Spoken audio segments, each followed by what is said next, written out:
Alrighty, just a few more final thoughts on using Movie Captioner.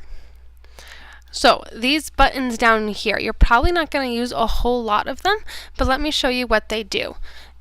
Insert a caption, what it will do is it will insert a blank caption before or in front of the caption you have selected. So you hit insert, and it's going to give you this blank caption that you can then write in. You can just leave it blank if you need to, and it's going to guess on when they think you're going to need it.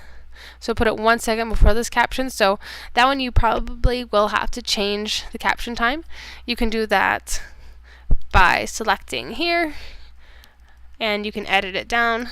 So have it come in about there if you want, if you know exactly what time you want it to.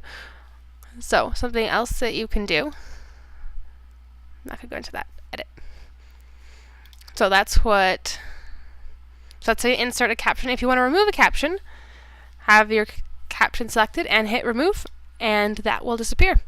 You also have a split caption. So let's say that we want to take this caption and divide it into two parts. We're going to put our cursor where we want to divide, hit split, and it's going to create two separate captions for us. Again, it's going to put them 1 second apart, so you may need to change the time on that. Let's say we want to put two captions together, select the two you want, hit merge, and they go back into one caption.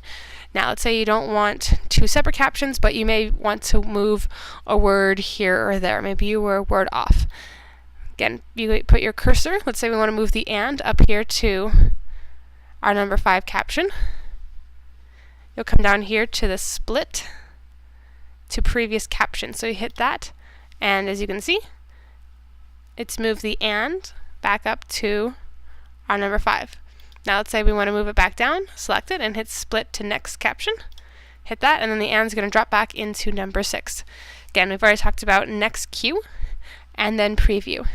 Couple other things to note just about how to caption the instructor.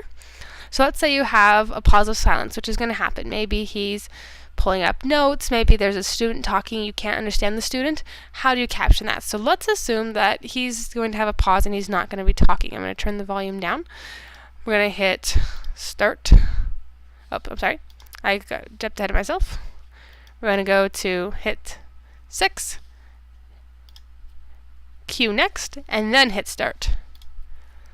So we got a 2 second interval, and we're going to pretend he's not saying anything. We just want to be silent. Just hit enter, and you will insert, oops, save caption, a blank caption. I hit it twice, so it's going to give us 2. So if you just hit enter, you just continue to get more and more blank captions, which is fine. We don't want to put a pause. We don't want to put any notes like that. Silence is fine. So, and let's say we have a long gap in here before he says something. Whoops, added an O in there. Okay, we're going to click off. Again, there's a lot of captions in here. We actually don't need that many. So you can select these, remove, and now the program knows that, all right, we're going to have a blank section from 25 seconds to 42 seconds. So it's just going to leave that blank. So when we load it into Premiere in a little bit, it's going to be blank. There's going to be literally no caption there, which is going to be very nice for us.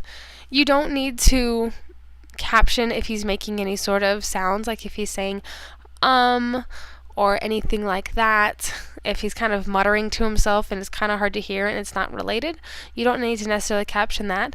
If students are asking questions, sometimes it can be very difficult to hear them because oftentimes the instructor has the microphone and it's really hard to hear really anybody else speaking. So if you can't hear the student, that's fine. If you can hear the student, you can go ahead and put what the student is saying, maybe put a little notation that the student is speaking. So those are just some extra little notes for you for Movie Captioner. Next, we're going to learn how to work in Premiere.